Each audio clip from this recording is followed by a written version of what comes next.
All right. Hello, everyone. My name is Heather Hampton. I'm Assistant Director for Parent and Family Services. And I want to thank you for joining us for our first Tiger Talk of the fall 2025 academic year and semester. We have a very special guest today and a very important topic, I think. So I want you to tune in. If you have a question, please feel free to put that question in the chat. But we've got a long list of questions that families have submitted. And so we want to get started right away. Um, Let me go ahead and go to our next slide, and then I'll allow our coordinator to introduce herself, and then our guest speaker will introduce herself. Hi, everyone. My name is Brittany. I'm the Parent and Family and Student Communications Coordinator for Parent and Family Services. All right, good afternoon, everyone. My name is Corey Jones. I am the Marketing and Outreach Coordinator for Housing and Residence Life. Thank you, ladies. Like I said, we are talking about housing and residence life, move in, and more. So I imagine many of you who are tuning in today have a student who will be living on campus and will be moving in shortly. Actually, next week, the week after next week is move in, and so we wanted to make sure that we're answering your questions, giving you helpful information so that you can be prepared for that move-in time with your student and cut down on some of the stress and chaos that may be ensuing during those times. So we'll go ahead and get started with our first question. So Miss Corey, when does fall move-in take place? So what are the dates and maybe the schedule? All right, so fall move-in starts on Monday, August the 18th. So the residence halls are separated for the day. So Monday, August 18th is Centennial Place. Tuesday, the 19th is the Living Learning Complex or the LLC. Wednesday, the 20th is Smith, Ross, and South Hall. And then Thursday, the 21st would be Carney Johnson over on our Lambeth campus. And Friday will be the apartments, so Carpenter Complex and Park Ave apartments. And then you can also find that information if you go to our website, memphis.edu/reslife and select move-in information. There is a page that has the breakdown of those days as well as some move-in maps so you know where to go when you're checking in and moving into the residence halls. Okay, wonderful. I think we have a question coming in. They're still typing, but while we're waiting, I'll go ahead with the next question. I believe some of our newer parents would like to know if you could please explain the flow for this year's move-in process. Yes, so we're really excited about the move-in process. We call it a cruise ship style move-in. So if you've ever been on a cruise, basically when you go in, the cruise ship staff is handling your luggage and then they take it to your room. And so while you're checking in and getting started with the party, they're moving your belongings to your room. And when you make it to your room, your luggage is already there. So that's ideally the process of our move-in. And so what we would do, you pack your items into secure boxes. You label those boxes thoroughly with your name, student ID number, the building that you're going into, the wing, if applicable, and then your room number. And then those boxes have to fit into our moving carts. And basically, our volunteers are going to unload your vehicles, place the items into those moving carts, and then roll it up to your room. And so while your student is checking in and getting their temporary keys and you're parking the vehicle, your stuff is being moved up to the room. And when you get there, you just unpack and enjoy. We're pretty much doing the work on our side of things. And of course, again, you can go to our website, memphis.edu/reslife. And on the move-in information page, there is a video of what this process looks like. And then you can also find the dimensions of the moving carts to make sure that your items can fit into those moving carts. And I'm missing one piece. Oh, yes. And no moving trucks or vans. You can have two passenger vehicles, but no moving trucks, U-Hauls, moving vans like that. So in other words, you got to have your student make sure they're paring down and bringing only what they need. No Right. And U-Hauls. if sometimes there are people that have things, maybe they feel that they don't want our volunteers to move it. It could be sensitive, Mhm. fragile items. And so if that's the case, then after 4:30 p.m., when our volunteers are done moving people in, then parents can move in things on their own. And so in that case, if you come after 4:30 and maybe you needed a pickup truck, for example, not sure why, but if you could you do that, you can do that after 4:30. And so that's an option too. Okay, it's good to know that that's an option. So, my next question that we received, my student needs to move in early. How do we request this? And this kind of goes along with the question that a family member has put in the chat. My son will be in the Mighty Sound of the South and moving into the LLC. Is his move date August 13th at 7:30? So I guess some groups move in early, but how would someone know if they have that availability or what that accommodation is? Okay, so for general early move-in request, that option actually closed on August 1st. It would have been an option to request inside of the housing portal. So now you can no longer request an early move-in, but for someone that's a student moving in with the band, for example, they do have band camp and they do have an early move-in date. Now, I do not have the specific information for that move-in date, but if you have received that information from housing or coordinated with band and they tell you, hey, you're moving in on this date at this time, that is the correct information because you are with the special group and have the early move in. But any general population students that needed to request one, it is already closed. Okay, great. We have a question coming in from Miss Emily. Are roommates scheduled for the same move in time? No, they may not be. So you might have, let's say you're going into Centennial Place on the 18th. You might have been scheduled for 1 p.m. and your roommate might be scheduled for 10 a.m. So it just depends. Okay, great, great. And I know you talked about the move-in van earlier. Our next question, it kind of talks about something similar. And I know some of the moms wanted to know if they could bring their own dolly, cart, or wagon, or will that be provided? So our moving carts, the moving carts that we are going to be using will be only for the volunteers throughout the day. So if there is someone who might feel that they need something extra to move in something on their own, they would need to bring their own dolly. I don't think they were going to be able to offer the option to check out the moving carts because we are specifically using them for our volunteers on moving day. I do want to go back for the question about the roommates and the move-in time. So there is an option for the students to go into the housing portal and message their roommate. So if they wanted to reach out to their roommate in the housing portal and send them a message like, hey, I have this time. What time do you have? They could reach out to them and find out that information. That's good. So make sure that your student is communicating with their roommate so they can, even if they're not at the same time, they can coordinate maybe, what goes where once each one gets there. So our next question, speaking of things, a family member wants to know what items or appliances should students not bring with them. So we have lists of things they should bring, but what are some things that we need to have family members avoid bringing with their students? Okay, so I would definitely say avoid any appliances that may have some faulty wiring. I know that we can take some black electric tape and wrap things around, but you don't want to have that when you're on campus. That could be a risk here. And then don't have anything with an open heat or flame source. So if you had a toaster, you have to leave that at home. Candles, leave that home. No, what's it called? Incense, leave those home. Anything with an open heat or flame source you cannot have. No hot plates, nothing like that. Now, people do ask, can they have an air fryer? And I do want to let you know, yes, you can have an air fryer, but it must have an automatic shut off. So think about the type of air fryer that when you pull the pan out, it stops heating. That type, or when the timer goes off, it stops heating, something that has an automatic shut off because you can't have those open heat or flame sources. Okay, wonderful. Oh, Thank wait. Sorry about that. you. Also want Sure. to add, do not bring a microwave or fridge. We are already going to be providing those in the rooms this upcoming academic year, and there is one per room. They aren't mini fridges, they're a lot taller. Um, And so you can find information about that as well on that move-in information page on our website.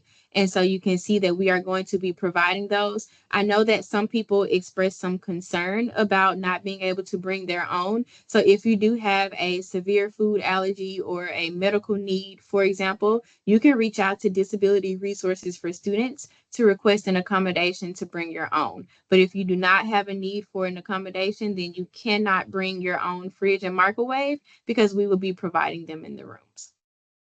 Okay, wonderful. That's a good thing to know for sure. We have a question in the chat from Harold. It says, my student requested an early move-in as a volunteer to help with student move-ins. What are the check-in procedures for early move-ins? So that information will be going out via email. I'm not sure which date exactly, but those early move-ins, they're going to be based off the room that you're going into. So to give you a little transparency, we have summer camps and conferences that stay on campus throughout the summer. And so let's say that, if the person that's here for that summer camp, if they move out early enough, and we have time to go and get that room ready, then we can say, yeah, you can move in early, and then we'll give the date. It would probably be, if we're looking at move-in starting on the 18th, it would probably be their early move-in date.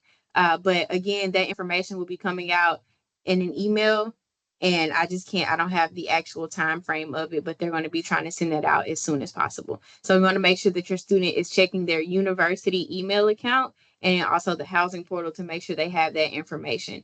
I do want to note that the early move-in, we did say that it is not guaranteed, because again, if someone moves out too late from that summer camp and we can't get their specific room ready, it might not work. But as of right now, it's looking like we will be able to get those who are volunteering their early move-in, but just check your emails for communication about that. Okay, and this kind of coincides with that as well. Someone wanted to know, can students get items shipped to the university ahead of move-in? No, you would have to wait until you're actually living on campus, because we do not have anywhere to store the items before you're actually living on campus. And then if I could pop in, speaking of storage, I saw from the questions that you guys sent over to me that someone asked about summer storage options. We do not provide summer storage options. However, we have partnered with Storage Scholars, and you can reach out to Storage Scholars, and basically what they do, they ship you empty boxes. You pack your items into those boxes. They store the items for you over the summer. And then when move-in comes around the next academic year, they deliver it to the residence hall for you. And That's a pretty Storage cool Scholars is service. also, I don't know if they're still accepting people. They may not be because we're so late, but they also offer the option to ship the stuff to school now. So if you live, let's say someone lives in Iowa and driving their items might be a bit much, they can reach out to Storage Scholars Mm. to see how they can partner with them to take their items to a drop off in Iowa, and then Storage Scholars will deliver it to the rooms. So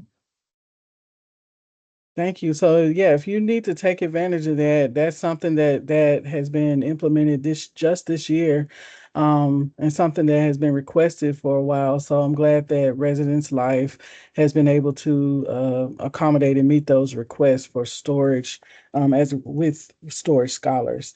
We do have a question in the chat, and I think this goes along with one of our questions in our list that we received. Are there any events scheduled in the residence halls during the week of move-in before classes start?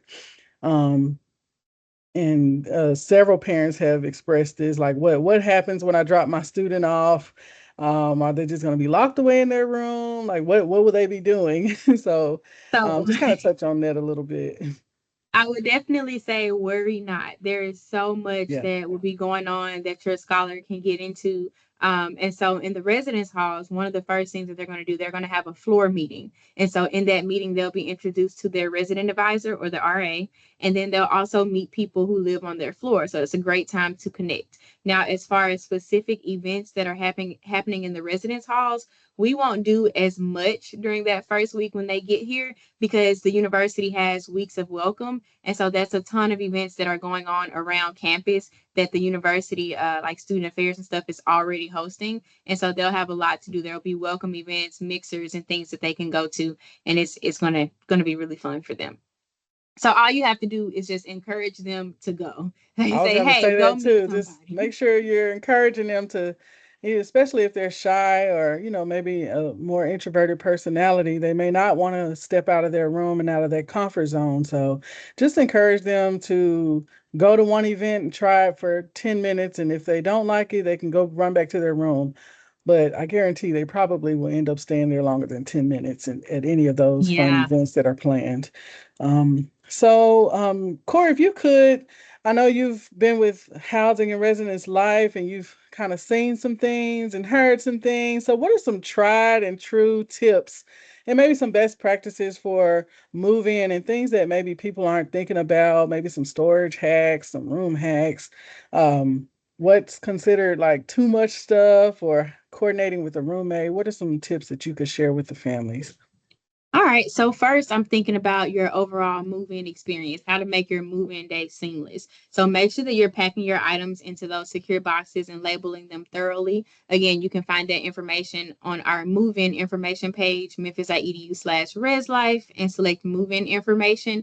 And so at that point, try to get everything into those boxes because you have volunteers that are moving your items. And so if you have loose items, it makes it increases the risk of those items being missing or being damaged. So we don't want to have any issues with that. And thankfully, we did not have any issues last year. So we just want to make sure that we can move forward in our seamless process. So make sure that you pack your items well. I would also say, don't forget things like surge protectors and extension cords. Some people get in and they're like, oh, my bed is up high, but the outlet is here. Woe is me. I can't charge my phone. So if you just had like a little extension cord or something, that could be very helpful. There is laundry on site in all of the residence halls, which I believe was a question too. So make sure that you bring your own laundry detergent. Some people forget about that and they're like, oh, well, let me try to run to the store. So maybe if you bring that with you, and you can get it from like Sam's or something, you get more for your money because you did it ahead of time. So think about that. Um, Maybe a small lamp for your lighting needs. And then for the roommate communication, there's going to be a roommate agreement. Thoroughly review that roommate agreement. And then also living with someone new can be an adjustment. So make sure that you communicate with your roommate effectively. And when I say effectively, I mean encourage the student that if they have something that they feel is an issue or maybe like a deal breaker for them, make sure that they politely and effectively express that because now you're learning how to communicate with others. And you'll find that if you don't communicate, no one can read your mind. They don't know if you have an issue, and they could very well be doing something that they've done their entire lives and it was never an issue. So it's communication is key when it comes to the roommates. Mm-hmm. No, I agree. I Oh, think meaning.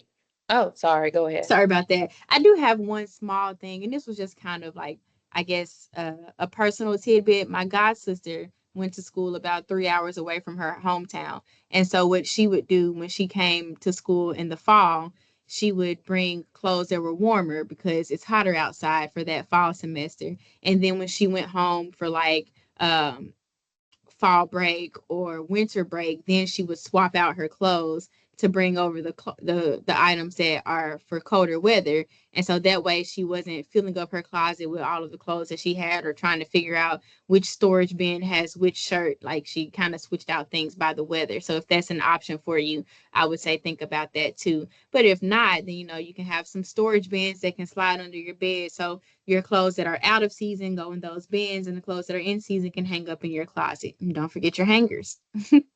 That's important. Some I'm great going through tips. that with our daughter. She's a senior in college, and we had to remind her, hey, you don't need all of those hoodies right now. Let's come back and get those in a few months. So that's Mhm. definitely important. Remembering that you're sharing a space for the most part, so you in essence have half a room, not a whole room to yourself. So Mhm. Yeah. But they do get their own closets. So for yeah, people yeah. wondering, they do have their own closets. Mhm.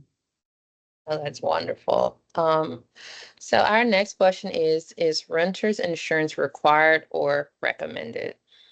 It is not required, but it is highly recommended. You want to make sure that you're protecting your items from things like fire, theft, water damage, stuff like that. And the university won't be responsible for those personal items. So I would definitely say take advantage of our Grad Guard renter's insurance option. It goes through a third party and your policy is paid directly to them. It does not come to us in any way. And so I know if you've been in the housing portal and you did not select Grad Guard, you can still log back into the housing portal and you will be able to click on Grad Guard and sign up for it if you are interested. Now, maybe as parents, you might have renter's insurance or homeowner's insurance options that you can add your dependents to. So you can look into that as well. And then instead of, if you don't want to go with Grad Guard, you ready to go with something you already have, you can do that too. That's very good to know. Mhm. Protect those items. So if a student, this family member, their student wants to change their assigned room, how would they go about doing that? So we did have room changes open up, I want to say last month. And so the room change request process for now is currently closed, but it Mhm. will open again in September. And so for Okay. people who are interested in the room change after they've gotten on campus, you can submit it, then our team will be able to make that change. Okay. Excellent. This next question is from our parent group. I received this from one of our Facebook channels, and it is, how does my student report any issues or problems with their room? Okay, so if they have, I will assume that they mean like maintenance issues in the room. And so Mhm. if so, you can go into the housing portal and there is a tab once logged in, it says requests. And once you click on request, it gives you different options of requests to enter. So one might be a room change request, for example. The other one might be a maintenance request. So you can select maintenance request and then you can enter the issue that you're having.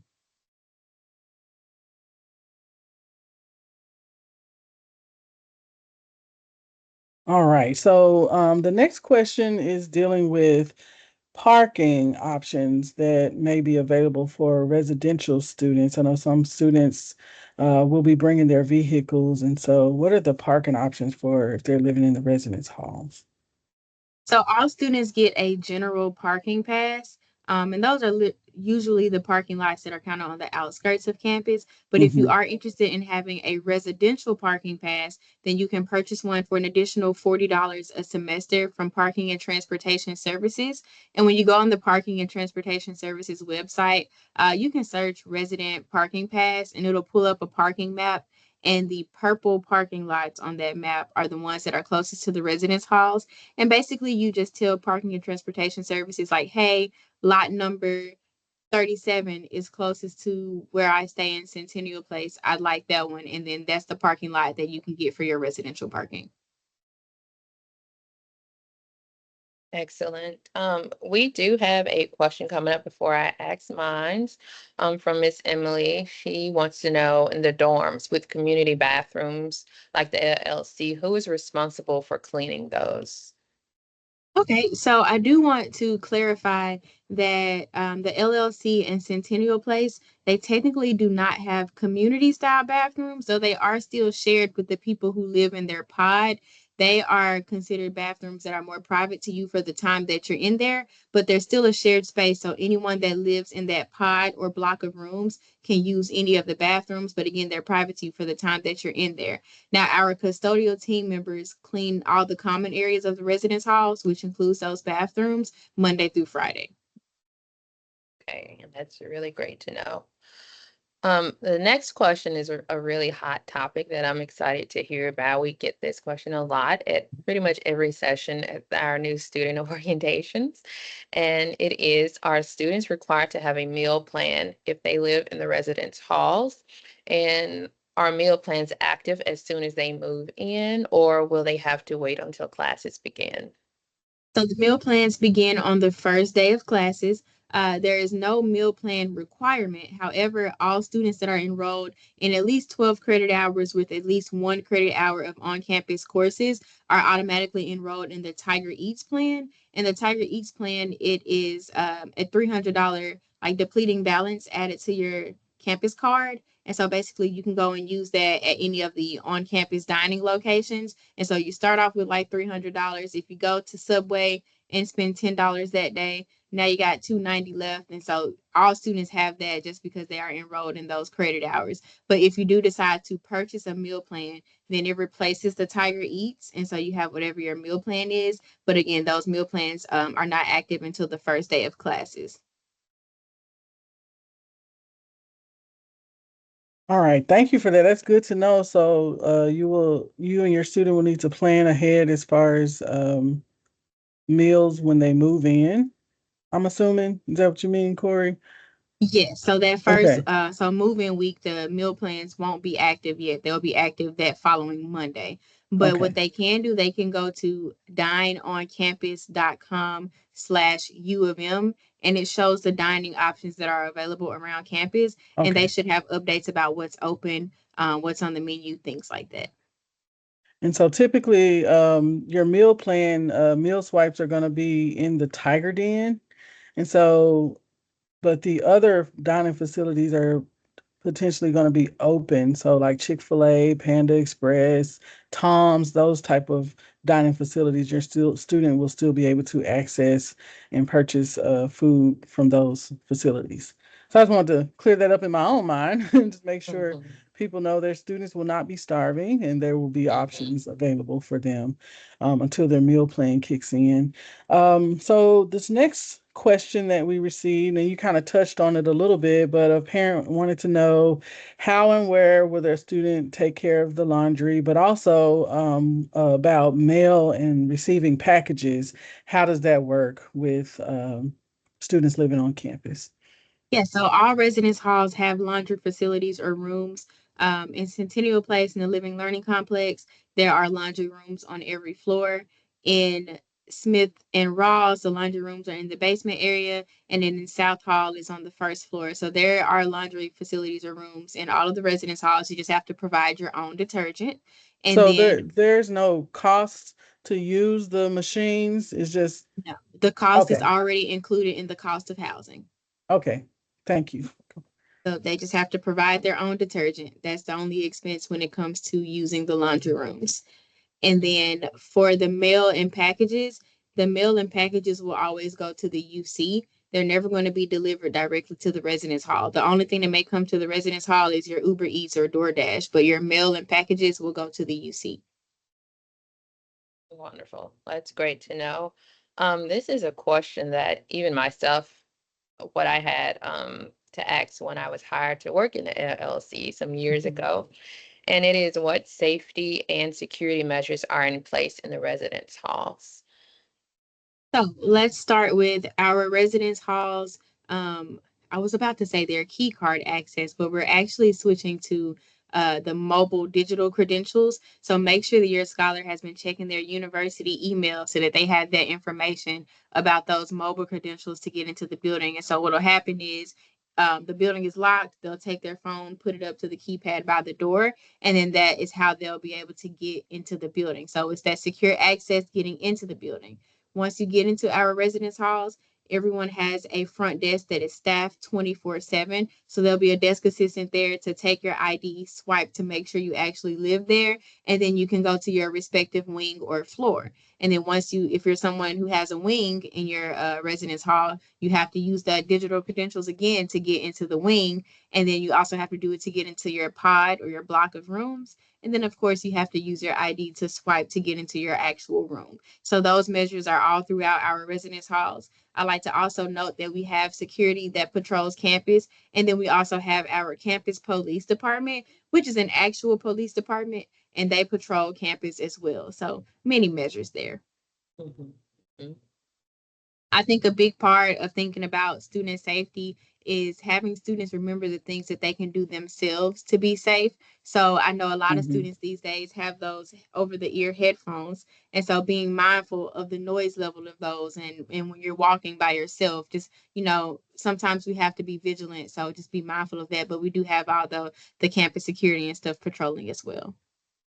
Yeah, and that goes back to making sure you store valuables away in your vehicles, and the awareness is good. Walking with groups. So I'm glad you mentioned that, Corey, as far as some things that the students themselves can do to in addition to what campus has to offer. So this next question kind of pivots a little bit, but a family member wants to know if their student is required to move out of their residence hall on the break or even like winter break at the end of the semester. Are they required to move out at the end of each semester? No. So the housing contract is for the fall 2025 through spring 26 academic year. And so you can remain on campus throughout the entire academic year. You do not have to move out until the end of the spring semester. So you can stay fall break. Over winter break, they send out a survey to ask who's going to be there so they can get an idea of who's on campus. And then same with spring break, you can still stay there. You don't have to move out until you've reached the end of that spring semester. Okay, excellent. That's great to know. Mhm. Because the next question is kind of sort of linked about the breaks. And it is, does the university provide storage for student belongings in between the semesters or during spring or summer break? So yeah, in between the semesters, they don't have to leave, so their stuff can remain on campus. And then when you get to that summertime, if you need storage options, you could reach out to storage scholars to see if if partnering with them to make sure that they store your items over the summer would be a beneficial plan. And again, you can find that information on our website too. Thank you. So we have a question in the chat. Zachary wants to know, our guest, he put parents in parentheses, but I guess all guests allowed to visit in the student's dorm room. Yes, so they can have visitors Sunday through Thursday from noon until midnight, Friday and Saturday, noon until 2 a.m. You must check in. They must check their guests in at the desk, and then they must make sure to check them out. That's an important part that sometimes people miss. And so they end up with accidental housing violations because they forgot to check someone out. So we want to make sure they're checking the person out, not depending on them to check themselves out. You never know, someone might go to a different area of the building, and then you're responsible for that person, or the student, I mean, is responsible for that person. So we want to make sure that they check them in and check them out. Let's say if they have a sibling that wanted to come and stay overnight, for example, if someone wanted to stay overnight, they have to be of the same gender, and then they have to fill out the paperwork at the desk as well. Very good question. So do students need to complete a new housing contract every semester? I think I heard you mention that the housing contract is is literally for the entire academic year, not per semester. Um, So the housing contract is for the academic year. So right now you're on the fall 25 through spring 26 academic year. That housing contract is for the entire year. Now, if you had someone though, maybe they're not staying on campus this fall, they will need to complete a spring housing application, which will open up around like October. And then that application is saying that they're staying, that contract is for spring semester only. But mhm. right now where we are, if people already have a contract on file, it's for the full academic year, fall and spring. So that brings to mind another kind of follow-up question or a connected question. So let's say a family member has a student who's staying there this fall, and for some reason they need to cancel their contract. What is that process like, since they're on the hook for the full academic year? Is that allowed, or is there a process for them to get out of that? Yes. So remember when I said you can go into the housing portal and you'll see those request options? One might Mhm. be maintenance request, the other could be room change request. Another one could be housing cancellation request. And they can Okay. go into the portal and submit that housing cancellation request, but it is going to be associated with a fee. Oh, okay. Right now, the only time that you can cancel without a fee is if you cancel within 5 days of receiving the housing assignment. But if you got someone that's already living on campus and something happens, they need to cancel, yeah, they can submit that request, but it is going to be associated with a fee for that cancellation. That's very good to know. Mhm. So my next question, a parent had already kind of asked this in the comment section, so I don't know if you want to elaborate or if you had any like specific things going on prior to the first day of classes, but this is one of the quotes. Once I bring my student and sadly cry my eyes out while slowly driving away, will there be things for them to do prior to the first day of classes? Yeah, so again, worry not. There's going to be plenty to do with weeks of welcome, many events and opportunities to meet and interact with others. I also think that this time before, like prepping before classes is a good time to kind of think about a schedule or a routine. And so my first couple of years of college, I felt like I had it all together. Even though my mom was saying get a planner, I felt like I had mastered it all. No. But once I realized, hey, some sort of routine could help me, that's what I did. So I took my planner and I wrote out like, okay, if I have class at 9 a.m., I'm a breakfast person. So I want to make sure I'm eating breakfast by this time and have enough time to do this. So they could kind of map out something that they would generally might, a schedule they may like to adhere to. And then honestly, the schedule that they try out that first week might not be the best schedule for them, but at least they have like a blueprint or somewhere to start where they just try to get organized and get all of that together. Is super helpful. Or even something as simple as saying, I've been out and about all summer, staying up till 4 a.m. Let me start going to bed. Like just things about that, thinking about preparing for what their new routine is going to look like and making sure that they have enough energy and organization for their academics. That's good. Time management is important. And Mhm. sometimes students have to learn the hard way, but we want them to be as prepared as possible. So thank you for that advice. That's very good. So how can students, maybe there's a family who wasn't sure if their student was going to live on campus, and now they're kind of seeing that maybe it's best for their student to live on campus. Are there opportunities for them to still live on campus? Or is there available space, and what would they need to do?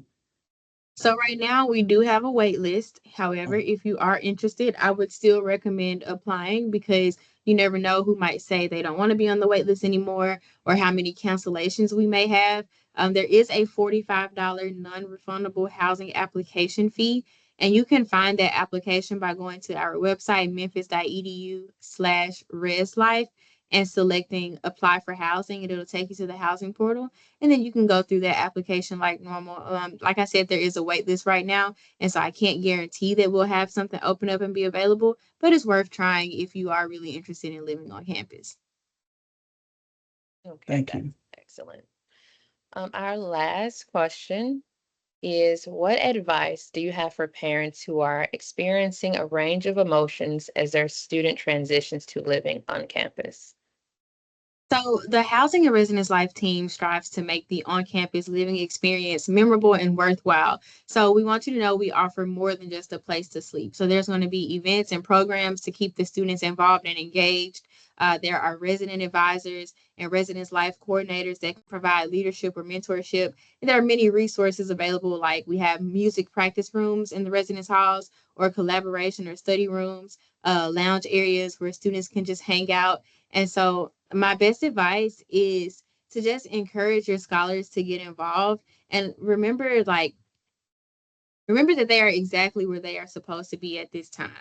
They will always be your baby, but this is just a new milestone and step in their growth. And I want to highlight that little section there where I said remember that they are exactly where they are supposed to be. My student worker went through these questions with me today, and that was her response. So if you're thinking about it from your student standpoint, they are exactly where they're supposed to be. They're going to find their way and they will always be your child. That is what Kylie, my student worker, said to me today. So keep that in mind. Don't be sad. I know it's a lie sending them off, like your baby is growing up, but it's a new milestone, a new journey. And I think that they're going to really enjoy that, and it'll be really, great if they just had your support along the way. It may be a little push sometimes. I think that's good. And I Excellent. mean, you're gonna feel that range of emotions. I like what Miss Kylie said in that student aspect. Sometimes parents need to be reassured from their students that they're okay. But yeah, and that doesn't mean you can't shed those tears. Go ahead and let them fall. but continue to drive away and know that your student is okay. And there's a village here at the university. You've got parent and family services here to support you. And so if you need to reach out to us and vent or cry or ask more questions or get advice on how to navigate this process, we're happy to talk with families and help you navigate that process there. But thank you so much, Corey, and thank you to everyone who has asked questions. Oh, we have another question here in the chat. Um, Shafanda wants to know, her students in the Carpenter complex. So she wants to know where she can find a floor plan for that. Is that listed on the Yes, website? so when you visit our website, memphis.edu/reslife, let me go to it myself. I want to make sure that I'm saying the right thing here.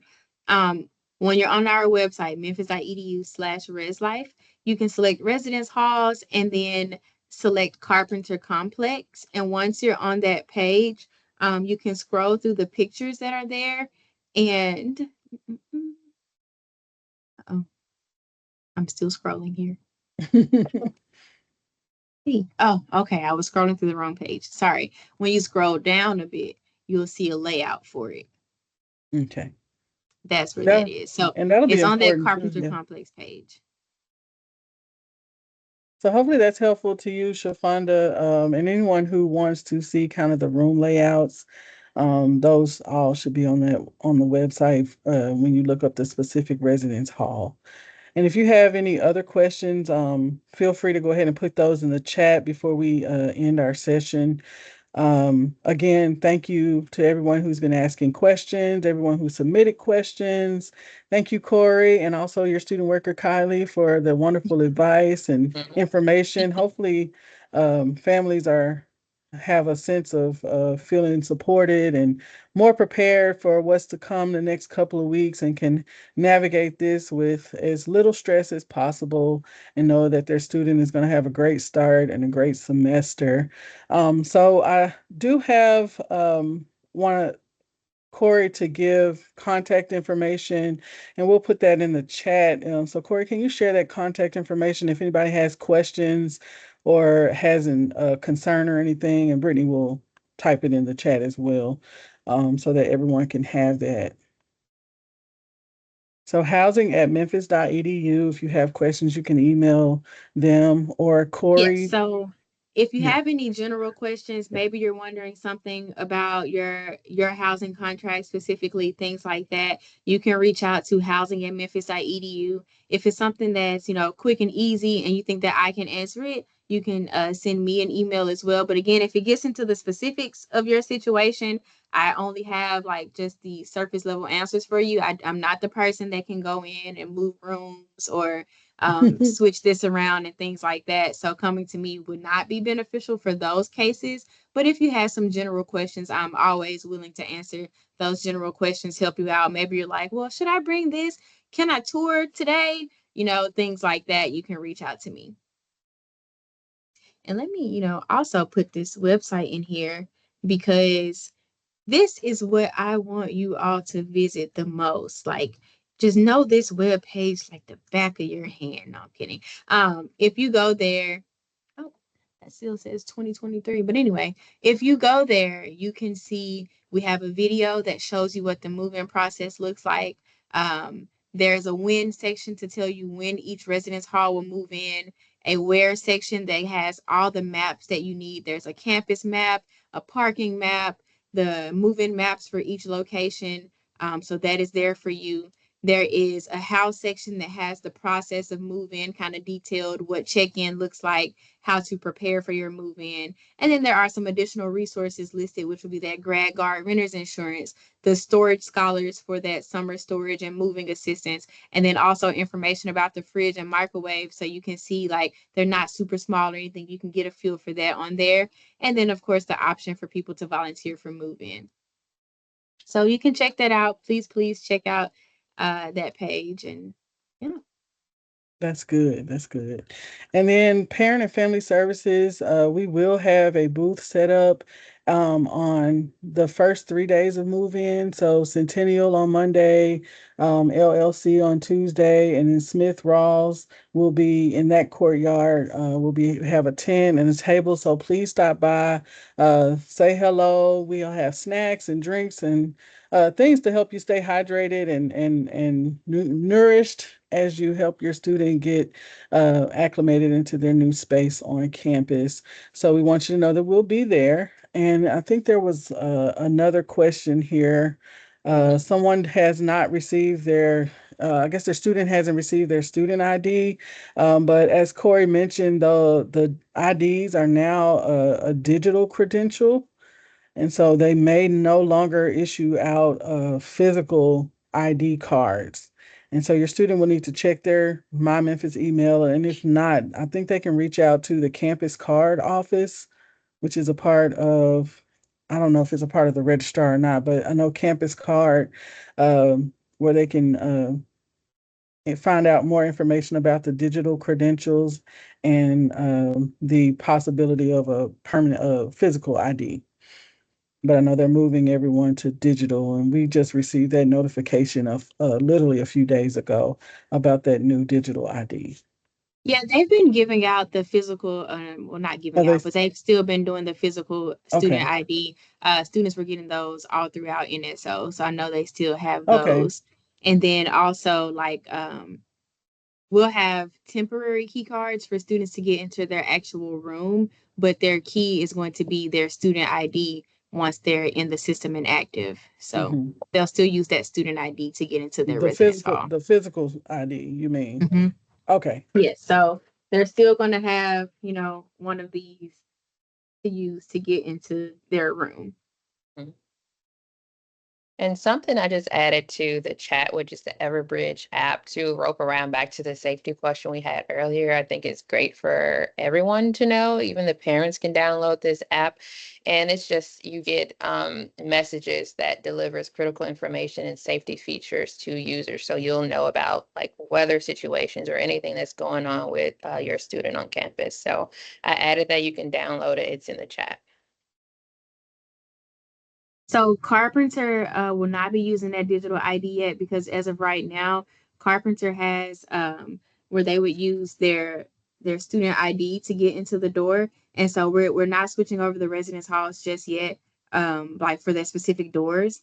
Right now, they still have the student ID key card access. And then when they go into their actual bedroom, they have a physical key. So that's what's happening over at Carpenter. And then when we will get the digital ID to get into the room, I'm not sure yet. Right now, they've just been changing out the buildings so the exterior of the buildings is what they've been changing. so maybe some time. Just make sure your student is checking their email because they will receive updates on any changes to accessing the rooms or specific spaces that they need to access. And then also, nudge them a little bit if you don't hear anything. Say, hey, have you received any information about the digital ID? And then you can have that conversation at that time. So we are almost out of time. I've got a few announcements, but again, thank you all for joining us and asking those great questions. And hopefully you feel helped and supported. But I do want to bring your attention to some parent and family reminders that we have. We do have our care packages on sale. You can do the bundle and your student can get the Hug from Home and the Finals Care package, or you can purchase them an individual Hug from Home if you prefer to do that. But you can visit our website and click on events, and that will take you to where you can purchase those care packages. And then also Parent and Family Weekend. Please save the date, October 24th through the 26th is Parent and Family Weekend and Homecoming. This is something new that we're doing with Parent and Family Weekend, partnering with the university to celebrate homecoming as well. So that registration will open open on our website, hopefully here in the next week. So check our website for more details. You can see the packages and all that's included. And we're working on a great schedule of activities and events. So I do want to make sure that you are aware of those dates and that you're making those arrangements to be here on campus to spend time with your student. Lastly, if you're not a member of the Parent and Family Association, I encourage you to join the association. It's your gateway for a deeper connection and understanding of your students' experience. You've got some great benefits, some welcome swag, but you can visit our website and click Get Involved. And that website is memphis.edu/UM-Parents. But we'd love for you to become a member of that. And on that note, I want to thank you for attending this Tiger Talk. We're going to have several more Tiger Talks throughout the fall semester and the spring semester. So check our website, follow us on social media, on Facebook, Instagram, and X. And you can also, if you want to rewatch this Tiger Talk, we'll have it on YouTube starting at 6 p.m. tonight, and you can access it on demand. So make sure you're subscribed to our YouTube channel so that you can access this and other past and future Tiger Talks. But thank you all so much for attending the Tiger Talk today, and we look forward to working with you, and we will see you on the next Tiger Talk. Have a great and wonderful day.